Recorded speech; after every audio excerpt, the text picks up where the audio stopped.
In 2018, when Scottie was asked about the moment he carried Jordan off the court during his infamous flu game, he responded, "You basically carrying him off the floor. What was? Tell me what it was felt easy. like. You know, he carried me for like 11 seasons. In 2019, Boy, my boy AD Hoops got the timeline down packed. That's tough. That's tough. But this is what I say, bro. If y'all been watching before, y'all know what I've been saying, bro. Scottie's going through a tough time, obviously. It's not... Scottie don't believe this stuff. You know, he's just saying this out of hurt, out of pain. You know what I'm saying? Larsa fucking with Mike's son. And now Larsa getting half of his retirement fund as well, you know? And he lost a child like 2 years ago, I believe, you know? Scottie's going through a tough time, man. So, I'll see the title, man. Let's get to it. in 2017, Scottie Pippen said this about LeBron. You were able to beat this Warriors team, or is he already surpassed Kobe?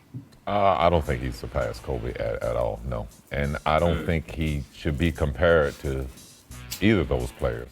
In 2018, when Scottie was asked about the moment he carried Jordan off the court during his infamous flu game, he responded, You basically carrying him off the floor. What was? Tell me what it was felt easy. like. You know, he carried me for like 11 seasons. In 2019, Boy, my boy AD Hoops got the timeline down packed. That's tough. That's tough. But this is what I say, bro. If y'all been watching before, y'all know what I've been saying, bro. Scottie's going through a tough time, obviously. It's not... Scottie don't believe this stuff. You know, he's just saying this out of hurt, out of pain. You know what I'm saying? Larsa fucking with Mike's son. And now Larsa getting half of his retirement fund as well, you know? And he lost a child like 2 years ago, I believe, you know? Scottie's going through a tough time, man, so... he once again reiterated his thoughts on LeBron. When I look at LeBron, he's not what Michael was as a player. LeBron doesn't have that gene. So Scottie, that's not in him. Yo, look at bro in the back like, nope, he don't. LeBron doesn't have that gene. People right here. Scottie, that's not Nope. in him. He said nope. But then, in 2021, when Scottie released his memoir, there was an excerpt in the book that shocked the entire basketball world. And certainly something that we did not expect Scottie to say. It was this: I may go as far as to say Mike ruined basketball. Kids wanted to be like Mike. Well, Mike didn't want to pass, didn't want to rebound or defend the best player. He wanted everything done for him. That's why I always believed LeBron James was the greatest player this game has ever seen. He does everything and embodies what the game is truly about. Fast forward to 2023, and Scottie would once again put... It's not like he's presenting to us that he is just found new information and things like that. You know what I'm saying? He's just saying, I always believe this. Like, you can't say you always believe this. You gotta give us a reason why you switched up, bro, at least. You know what I'm saying? MJ on blast. I seen Michael Jordan play before I came to play with the Bulls. He was a horrible player. He was horrible to play with. He was all one-on-one. He's shooting bad shots. All of a sudden, we become a team and we start winning. Everybody forgot who he was. One must wonder, how did Scottie change his opinion in the span of just a few years? What happened between 2019 and 2021 that caused him to develop this tumultuous animosity towards his former teammates? Well, as you might know, The Last Dance came out in 2020, a docuseries retelling the events of the late 90s Chicago Bulls, and Scottie did not like the way he or the team was portrayed. He felt like it was just another way to stroke MJ's ego while putting everyone else down, and that the whole series was just focused on him, even though it should have been about the team. Yeah, I mean, I guess he was right. But if Scottie has been around MJ for nearly his entire career, he should already know by now what MJ's personality is like. So, was this really that big of a surprise? How's it going, folks? My name's Andy, and today let's take a look at how Pippen and Jordan's friendship fell apart over the years, the intricate details of the documentary that severely pissed Scottie off, and how this goes beyond just basketball. This video is brought to you by our partners at Dex Vitality. Check out our increasing chance to get to your pen now. So don't miss out while it's still hot. If there's one thing you know about MJ is he takes things sometimes a bit too personally. Many of his contemporaries over his career, he has seen his relationship with them fall apart. Another notable one was with Charles Barkley. Back in the day, they were the best of friends. They entered the league together, and for decades, I feel like Mike is one of those dudes that don't got no problem with cutting people off, man. You know what I'm saying? And it's good to be like that, man. I'm not about to be out here, you know what I'm saying, overthinking about you know what I'm saying? Nah, bro, whatever y'all feel like that. they were best buddies.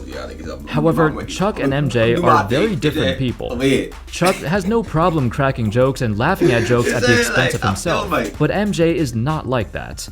Back in 2012, when Chuck made a public comment about how Jordan is a bad owner, Jordan called him shortly after hearing that and cussed him out.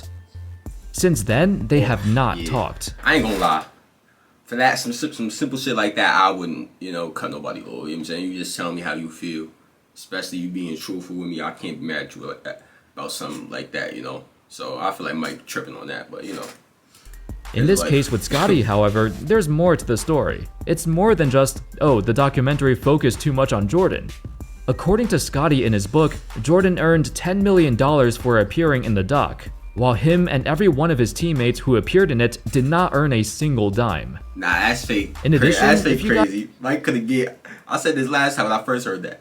Mike could have gave, $5 mil and let the rest of the team split that. Because, I'm saying, the reason why the film is so important and so great is because of Michael Jordan. You know what I'm saying? The reason why it's going to get watched so many times is because of Michael Jordan. You know what I'm saying? Like, let's keep it a buck. Mike deserved at least 50% of that. So, you know what I'm saying? I feel like he could have went the other 5, you know what I'm saying? Split it amongst the teammates, But guys recall, there was a scene in The Last Dance that talked about Scottie's holdout in the 1997-98 season. If you thought the whole Anthony Davis or Ben Simmons thing was bad, this was probably worse. It was about Scottie's contract negotiations. He signed a small, long-term deal several years prior. But because the NBA boomed in popularity, by 1998, Scottie's contract seemed minuscule in comparison to his talent. He was the 6th highest paid player on his own team, earning just $2.7 million a year, even less than Luke Longley. The thing is, he signed a contract and he was obligated to play it out, but he's right to feel like he's getting fleeced. The long-term deal he signed was for job security. He couldn't predict NBA salaries increasing this much this quickly. As a result, the negotiations with the Bulls front office led to a standstill, and during this time when Scottie was sitting out games, he requested a trade and even delayed his foot surgery.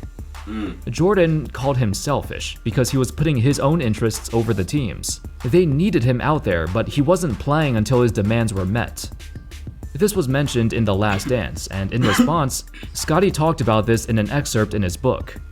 Instead, Scottie claimed Jordan was the selfish one when he retired the first time. He announced his retirement shortly before training camp, so the Bulls didn't have time to go out and sign free agents. So Scottie felt MJ was being a hypocrite. Another instance was the 1.8 seconds game. In the 1994 playoffs against the New York Knicks, Game 3, this was during Jordan's retirement, so he wasn't there. In the final 1.8 seconds of that game, Scottie expected to get the final shot, but instead, Phil Jackson drew up a play for Tony Kukoc, who was a rookie at the time. The play was a success as Kukoc made the shot and the Bulls won the game. Scottie, though, was so upset that he didn't get the last shot, so he refused to go into the game to help set up the final play, nor did he celebrate when they won. Before The Last Dance came out, and then he going to make claims of insinuating that Phil Jackson was racist or some shit like that. Scottie told MJ he didn't want this play to be in the documentary because this was a moment of his career that he acted childish and didn't want people to know about this. Scottie didn't want this to be broadcasted to a large public audience. I mean, bro, you can't be like, bro, it's recorded, it's. I feel you don't want this part of your career to be shown, but you know what I'm saying? It's on Netflix after all. What you was doing, while bro. MJ didn't produce this documentary himself, he had full creative control over it, so he could have left out this scene if he wanted to. You know what I'm but saying? You could learn from that situation and let people know what you would have done differently now. You know what I'm saying? But you know what I'm saying? You already did it, bro. He kept it in. Scottie was pissed when he saw this, and he asked him about it a few months later. He didn't say much other than to apologize and acknowledge that if it were him, he too would be upset. I didn't press any further. I knew it would do no good. He claimed this was another example of MJ and the producers trying to make his teammates look worse. Honestly, Scottie wasn't just criticizing MJ. In his book, he was basically taking shots at everybody. He said Charles Barkley didn't have the work ethic to win the championship. He said Isaiah Thomas was one of the dirtiest players he's ever played against. He said Phil Jackson was racist and preferred Tony Kukoc over him during Jordan's brief retirement. Scottie even went as far as to say that him and Jordan were never close friends and that it was just the media painting it that way because they were iconic teammates for so long.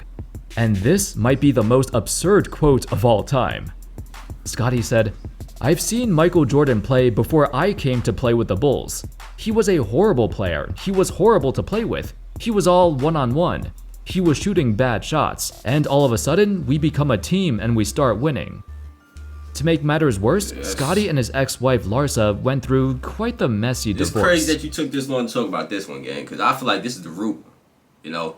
I mean, well, The Last Dance is more the root, because that's where it may have started from, but nah, because this probably, you know, what was going on, it's probably been something that was going on, you know? Talking about Larsa and Mike's son, that's probably been something that was, you know what I'm saying, they was probably tiptoeing around, and shit like that, but... The divorce proceedings lasted over 3 years until it was finalized in 2021. Afterwards, Larsa started dating Marcus Jordan, Michael's son. This added even more fuel to the fire for Scottie. Not only was his hatred for Michael at an all-time high, but now his son is about to marry his ex-wife? Can you imagine that? Nah, that's crazy. Now, That's we know crazy. Scottie was underpaid for most of his NBA career, so when it comes to money, it's a sensitive topic for him. When the divorce between him and Larsa was finalized, Larsa was entitled to 50% of all of Scottie's retirement funds, including his 401k account with the Chicago Bulls. It doesn't help that he also lost a significant chunk of his money due to a shady financial advisor. Over the years, Scottie was forced to sell most of his belongings, including his house and his private jet. So if you look at this whole situation from his perspective, so he tight. I feel him, but I don't, because it's like, bro, you can't be mad that, you know what I'm saying, your life is fake, not panning out as a superstar life. Like, you know what I'm saying, he fake want the superstar life. You probably see Mike got all his jets and all that. He got all these cribs and all that. Like, damn, I'm going through all this. Mike going living great. I was right there with you though. So how am I not living great? That's probably how Scottie feels, you know. But it's like, bro, you gotta play the cards you're dealt, my brother. You know what I'm saying? You can't be, you know what I'm saying, pocket watching the next man. You know, come on, bro. You never, like, that shit is... See MJ call you selfish for wanting more money back in 1998, especially when the Bulls' payroll looked like this? I mean, it is ridiculous. I see where Scottie's coming from. I can see why he resents him. In the context of his life now, he's lost the bulk of his NBA earnings. So it must sting to hear stuff on TV like that, to hear you being labeled as selfish and presented in a bad light. In recent times, we've seen Scottie voice his support for LeBron and saying that Bron is the greatest of all time while simultaneously bashing Jordan. Yo, what if Bron is paying Scottie though? You know what I'm saying? It makes sense, bro. It makes I'm you know what I'm saying, this is a crazy claim. But what if Bron is paying Scottie? You know what I'm saying? Scottie don't really got all the bread he really would. What did Mike, what did LeBron out here, you know what I'm saying? Throwing Scottie a little bag on the side, like, yo, just talk, you know what I'm saying? Talk good about your boy, you know? Talk good about your boy, like. Does he really believe that? I feel like that's not off or the is table, that just bro. because of his personal resentment towards Jordan? It's Scottie not a probably got a little coincidence deal that with Scottie Chris changed Sports. his opinion after The Last Dance came out. At one point, Scottie even called Jordan personally and told him how upset he was with how he and everyone else was portrayed, to which Mike simply responded, "I can see why you're upset." At the end of the day, the two of them went through so much together in their careers. When you think of the greatest duos of all time, Shaq and Kobe, Magic and Kareem, and of course, Michael and Scottie. It's sad to see their relationship fell apart and to hear Scottie talk about MJ in a completely opposite manner compared to just a few years ago. It's unfortunate. Do you think in the future they'll reconcile? Hell no. It's over. It's over. They're too late in their lives. I feel like they're not really looking to, well, especially Mike. Mike never was really looking to recoup his old friendships. Like, I never seen Mike even talk about Charles Barkley in years, you know, shit like that. Mike not even worried about that type of shit. And Scottie, I feel like Scottie's gonna continue doing what he's doing, so it's not gonna make anything better, you know. So it's like, it's over, bro. It's over. But if y'all enjoy, you know what to do. Let me know what y'all think in the comments as well, man. Subscribe, click on the last reaction, share the video with your people, social media platforms. I'm out of here.